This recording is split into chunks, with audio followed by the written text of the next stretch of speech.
Chapter 26. In which Phileas Fogg and party travel by the Pacific Railroad. From ocean to ocean, so say the Americans, and these four words compose the general designation of the Great Trunk Line, which crosses the entire width of the United States. The Pacific Railroad is, however, really divided into two distinct lines, the Central Pacific, between San Francisco and Ogden, and the Union Pacific, between Ogden and Omaha. 5 main lines connect Omaha with New York. New York and San Francisco are thus united by an uninterrupted metal ribbon, which measures no less than 3,786 miles. Between Omaha and the Pacific, the railway crosses a territory which is still infested by Indians and wild beasts, and a large tract which the Mormons, after they were driven from Illinois in 1845, began to colonize. The journey from New York to San Francisco consumed, formerly, under the most favorable conditions, at least 6 months. It is now accomplished in 7 days. It was in 1862 that, in spite of the Southern members of Congress, who wished a more southerly route, it was decided to lay the road between the 41st and 42nd parallels. President Lincoln himself fixed the end of the line at Omaha, in Nebraska. The work was at once commenced, and pursued with true American energy, nor did the rapidity with which it went on injuriously affect its good execution. The road grew, on the prairies, 1.5 miles a day. A locomotive, running on the rails laid down the evening before, brought the rails to be laid on the morrow, and advanced upon them as fast as they were put in position. The Pacific Railroad is joined by several branches in Iowa, Kansas, Colorado, and Oregon. On leaving Omaha, it passes along the left bank of the Platte River as far as the junction of its northern branch, follows its southern branch, crosses the Laramie Territory and the Wasatch Mountains, turns the Great Salt Lake, and reaches Salt Lake City, the Mormon capital, plunges into the Tuia Valley, across the American Desert, Cedar and Humboldt Mountains, the Sierra Nevada, and descends, via Sacramento, to the Pacific, its grade, even on the Rocky Mountains, never exceeding 112 feet to the mile. Such was the road to be traversed in 7 days, which would enable Phileas Fogg, at least, so he hoped, to take the Atlantic steamer at New York on the 11th for Liverpool. The car which he occupied was a sort of long omnibus on 8 wheels, and with no compartments in the interior. It was supplied with 2 rows of seats, perpendicular to the direction of the train on either side of an aisle which conducted to the front and rear platforms. These platforms were found throughout the train, and the passengers were able to pass from one end of the train to the other.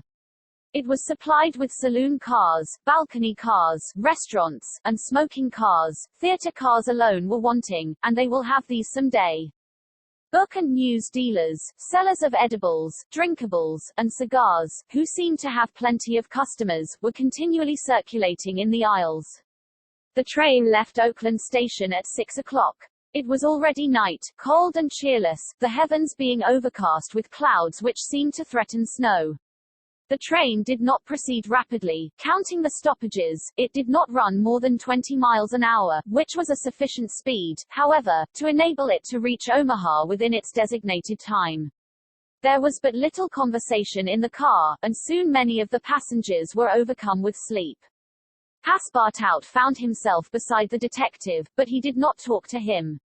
After recent events, their relations with each other had grown somewhat cold. There could no longer be mutual sympathy or intimacy between them.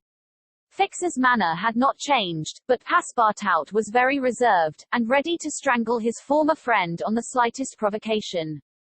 Snow began to fall an hour after they started, a fine snow, however, which happily could not obstruct the train. Nothing could be seen from the windows but a vast, white sheet, against which the smoke of the locomotive had a greyish aspect. At 8 o'clock a steward entered the car and announced that the time for going to bed had arrived, and in a few minutes the car was transformed into a dormitory. The backs of the seats were thrown back, bedsteads carefully packed were rolled out by an ingenious system, berths were suddenly improvised, and each traveler had soon at his disposition a comfortable bed, protected from curious eyes by thick curtains. The sheets were clean and the pillows soft. It only remained to go to bed and sleep, which everybody did, while the train sped on across the state of California. The country between San Francisco and Sacramento is not very hilly. The Central Pacific, taking Sacramento for its starting point, extends eastward to meet the road from Omaha.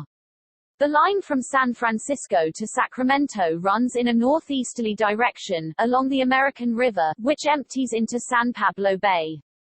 The 120 miles between these cities were accomplished in 6 hours, and towards midnight, while fast asleep, the travelers passed through Sacramento, so that they saw nothing of that important place, the seat of the state government, with its fine quays, its broad streets, its noble hotels, squares, and churches.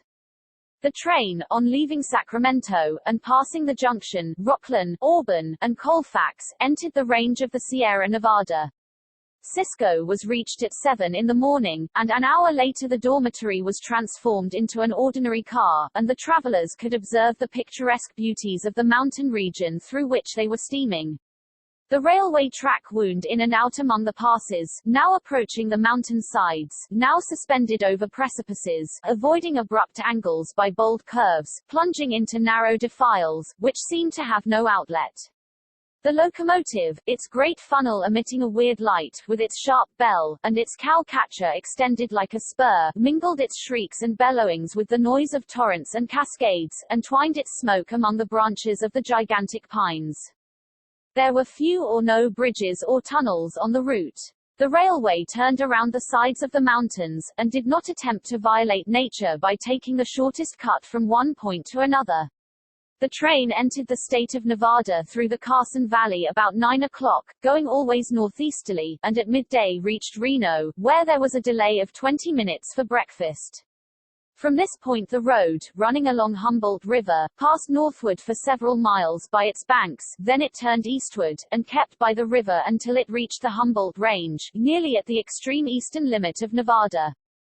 Having breakfasted, Mr. Fogg and his companions resumed their places in the car, and observed the varied landscape which unfolded itself as they passed along the vast prairies, the mountains lining the horizon, and the creeks, with their frothy, foaming streams.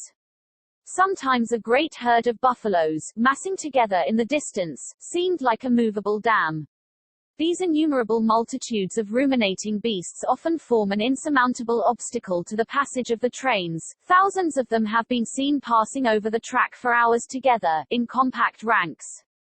The locomotive is then forced to stop and wait till the road is once more clear. This happened, indeed, to the train in which Mr. Fogg was traveling. About 12 o'clock a troop of 10 or 12,000 head of buffalo encumbered the track.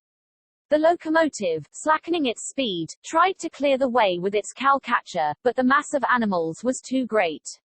The buffaloes marched along with a tranquil gait, uttering now and then deafening bellowings. There was no use of interrupting them, for, having taken a particular direction, nothing can moderate and change their course. It is a torrent of living flesh which no dam could contain. The travelers gazed on this curious spectacle from the platforms, but Phileas Fogg, who had the most reason of all to be in a hurry, remained in his seat, and waited philosophically until it should please the buffaloes to get out of the way. Passepartout was furious at the delay they occasioned, and longed to discharge his arsenal of revolvers upon them. "What a country!" cried he. "Mere cattle stop the trains, and go by in a procession, just as if they were not impeding travel. Parbleu! I should like to know if Mr. Fogg foresaw this mishap in his program. And here's an engineer who doesn't dare to run the locomotive into this herd of beasts." The engineer did not try to overcome the obstacle, and he was wise. He would have crushed the first buffaloes, no doubt, with the cow-catcher, but the locomotive, however powerful, would soon have been checked, the train would inevitably have been thrown off the track, and would then have been helpless. The best course was to wait patiently, and regain the lost time by greater speed when the obstacle was removed. The procession of buffaloes lasted 3 full hours, and it was night before the track was clear. The last ranks of the herd were now passing over the rails, while the first had already disappeared below the southern horizon. It was 8 o'clock when the train passed through the defiles of the Humboldt Range, and 9:30 when it penetrated Utah, the region of the Great Salt Lake, the singular colony of the Mormons.